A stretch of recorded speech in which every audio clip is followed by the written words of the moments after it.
Dans tous les cas, la vocation du procureur spécial est très difficile.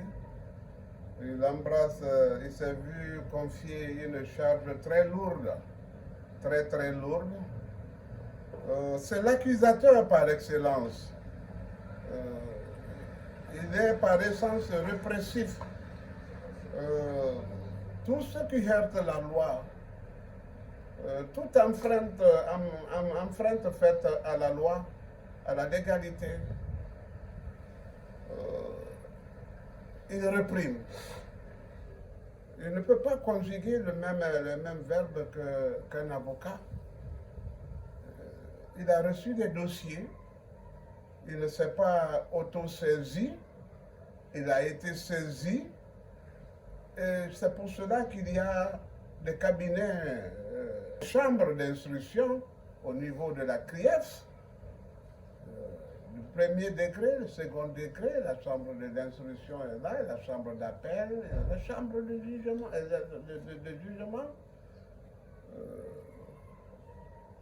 Monsieur Ali Touré est parti au procès comme nous, avocats. Nous sommes tous des mendiants devant le tribunal. Nous évoquons des arguments contradictoires. Nous nous battons comme des lions dans le désert. Je crois que le dossier concernant El Hadj Cellou Dalein Diallo a déjà été suffisamment discuté. Et le meilleur arbitre d'ailleurs, le leader Mamadou Sylla, a tranché parce que c'était lui d'ailleurs le bénéficiaire de la transaction. M. Cellou Dalein a déjà prouvé qu'il, ni en amont ni en aval, il n'a émergé dans cette affaire, que le ministre des Finances seul était autorisé à le faire. Cette affaire ne lui colle pas et ne devrait pas lui déranger s'il n'y avait pas eu de menace. La menace n'a consisté qu'à son expulsion de ses lieux, de son domicile en quelques heures.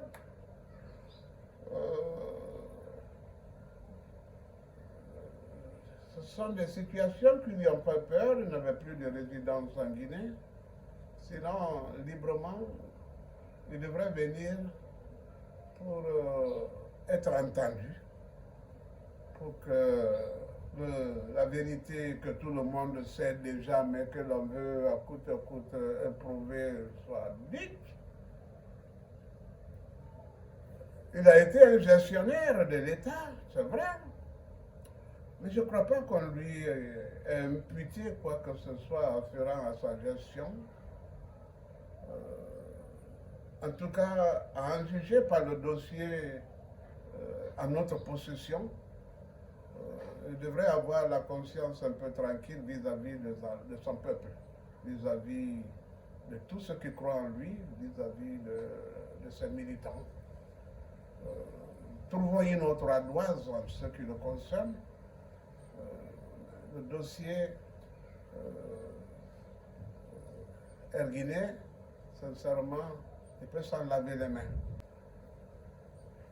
M. Cellou Dalein Diallo n'a pas encore été entendu par un magistrat. Les différentes convocations qui ont été émises l'ont été dans la plus grande irrégularité et à répétition d'ailleurs, à répétition, au point que ne pouvant pas comparaître sans avoir été régulièrement cité, n'ayant pas de domicile décent.